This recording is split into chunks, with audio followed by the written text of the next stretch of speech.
What is up, YouTube? It's your MVP knows MDB Marcus D. Butler back with another video. On today's video, we're going to be talking about has TKO ruined WWE? I say that with a grain of salt because it's definitely something to do with TKO, but it's also something to do with Triple H.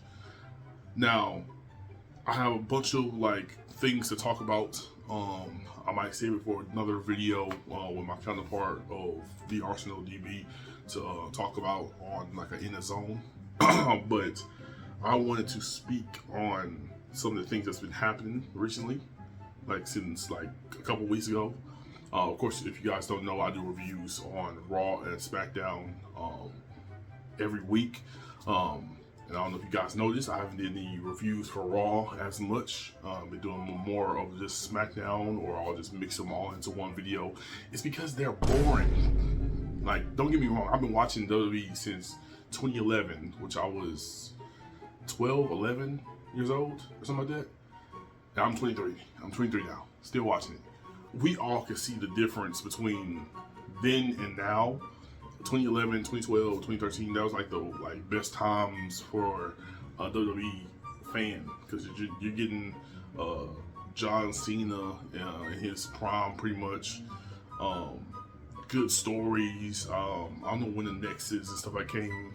Good heels is what I'm trying to get. R-Truth. Speaking of R-Truth, he got released, sadly, which is another thing that I'm WWE is not appreciating loyalty, because R-Truth has been here, I don't even know how long, goddammit.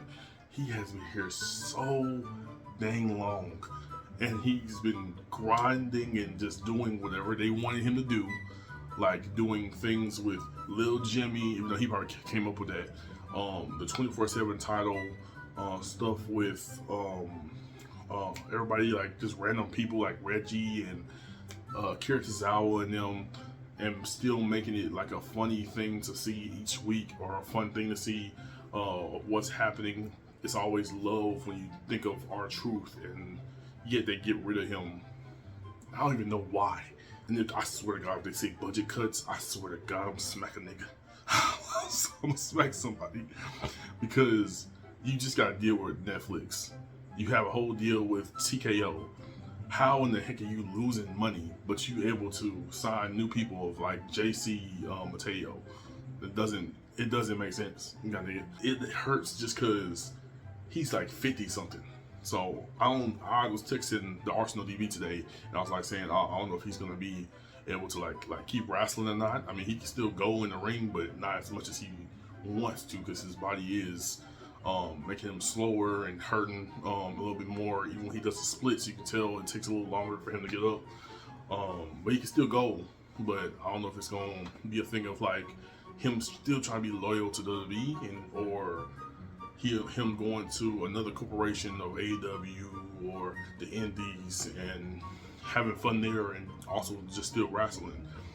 The question of has TKO ruined WWE is a serious question that needs to be answered or looked at right now, because ever since they've been here, or the whole contract thing happened, or ever since that man went to jail of Vince, it's felt weird. It's had a weird vibe, and of course it's changed or whatever, but no, it's felt so boring, lackluster, and it's just too weird of a feeling of WWE. It just doesn't make me want to watch it as much. I try my hardest to have to watch WWE, and that shouldn't happen. I've always been oh, Mom, can I watch WWE? I really want to watch it, or whatever, or I want to watch what's going on with somebody on the SmackDown, Raw, no matter what it is. And recently, it's just been I don't want to watch Raw, SmackDown. I started this whole review thing on the channel because I liked watching Raw, I like watching SmackDown, and I want to talk about it. And me and my cousin had that in common. And all of a sudden, it's just falling off. Of course, the money is here. Of course, the money is always here for WWE. It's been here for fucking years. And of course, it's going to be money for WWE, but that's not the problem. Money doesn't solve everything. Money doesn't show the entertainment aspect of it. People can say, "Oh, this stadium is full in WWE," but that's because it has a name already. That's because it's already been established that WWE is very entertaining, but that doesn't mean it's entertaining right now. It has a legacy, so people are like, "Oh, there's tickets for WWE. Let's go." Casual fans are just like, "Oh, let's go." No, it's still anyway. You can tell with the wrestling in the ring, it's gotten so, like, I get it, they want to be safe and not cause injury, but it's got so picky on what to do, when to do, how much stuff you're hearing people say. Ever since I seen that clip with John Cena talking while wrestling or whatever, I've heard more people talking while wrestling, and it's pissing me off, because if you can't do that move, you just like stop everything, and it's just a flop or something that's happening is just awkward, instead of just making it fluid and just wrestling. You have to do this move before you do that move. You have to do this sequence before you do that sequence. You have to wait till a cue or somebody coming up to attack you, and then you can do your finisher or whatever. And it's just so annoying. Like, don't get me wrong, WWE has always been like that. It's always been like a sequence type thing, but it's been, right now it's been so like, so dialed down on, dialed up, excuse me, on how much it's like, hey, punch, kick, throw him out the ring, flex, roll, run to the run to the rope, do a dive, and then we're going to a commercial. Come back to the commercial, they're in the headlock, or something happened during the break that we didn't fucking see, and now we gotta wait for them to say, "Oh, yeah, we good, we back." Now you can go into the match. I'm like, wow. Instead of having a variety of moves in the ring, it's just the same moves over and over again, and it's just getting on my fucking nerves. For WWE compared to AEW, because I've watched AEW before, and all these fans, it's like, WWE superior. I don't know what the fuck you talking about right now. Right now, I don't know what the fuck you talking about. But as far as wrestling goes, the fluidness of AEW, the fluidness of how they keep moving. Y'all, if y'all watch the matches every week, day in, day out, every week, you would understand how slow. And then you go watch the AEW match, you wouldn't understand how slow they're going. Like, I understand Triple H said to Stephen Amell, if you feel like you're going slow in the match, go slower. If you think you're going slower than you've ever been before, go even slower. Like, don't take no advice from this long nose, no hair having son of a. His stiff, long ass nose ass cannot move fast. So don't take no advice from Triple H, goddamn it. If you think about it, Triple H didn't have no like good matches without someone that is better than him in the ring. That's not even the point of this video. But the point of this video is, Triple H, stop this repetitive shit. Oh my lord. This man has somebody lose. He'll have Cody and Seth. He'll have Seth lose. They'll fight again. Seth loses again. They'll fight another time. He loses again. What story are you building? Jey Uso loses to Gunther. Loses to Gunther again. Loses to Gunther again, and then he wins. I don't care that he won. I don't give a damn.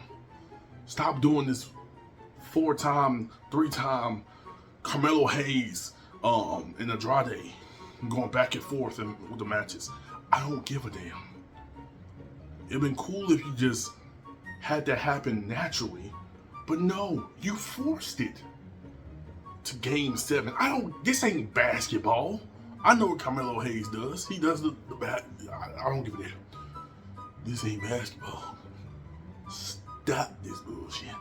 It's so annoying with the repetitive and the the stretch of story, I feel like I should say, the stretch of story is horrible. Like the longevity of how long the bloodline been here has been too damn long. Like the bloodline was here for too damn long. Like it was good. It was very good in the beginning. Very good in the beginning. Was getting a little shaky, got a little stale, and I'm like, okay, let's end this. And then you end it good. You end it good, but now you're trying to bring it back when you don't have a good story. Like let me take that back. You have a good story with Solo and Jacob Fatu, but you don't play onto it. You take your precious time to wait to have, oh, this week, that week, this week is gonna happen on the pay-per-view? No. This week, that week, this week is gonna happen on this pay-per-view? No. Now we have Money in the Bank, and we'll see if it does something. If something happens, you gotta dig it. Still, nothing has happened. If nothing happens on Money in the Bank, my theory is correct that this man loves to hold on to a story until it becomes stale, because he's been holding on to Austin Theory and Grayson Waller for the longest time. He needs Grayson Waller or whoever needs to turn on somebody. It's getting on my goddamn nerves. It's just, many people can probably think of better stories. Like I'm just a nigga that I'm just a nigga.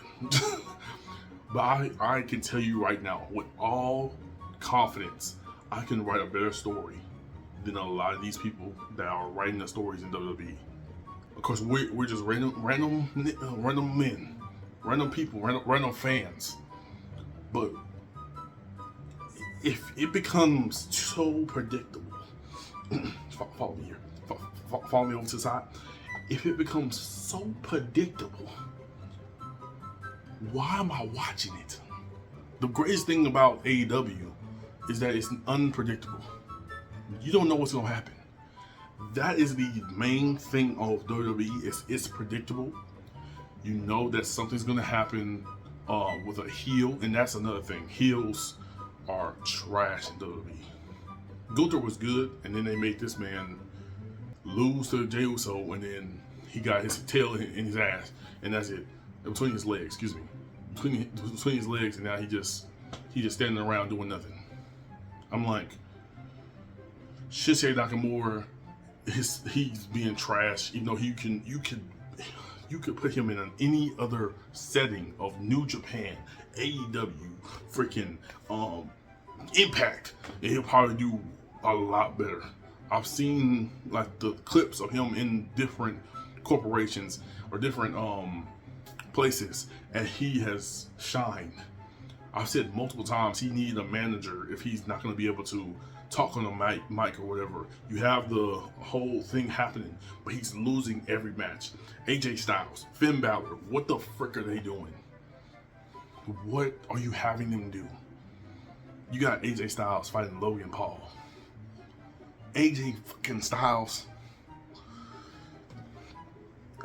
fighting for the goddamn Intercontinental Championship, and then when you had a good match of what would have been a great match of Braun Breaker and AJ Styles, you have Braun Breaker lose the championship to Dominic Mysterio and all kind of stuff. Cool, great shock factor.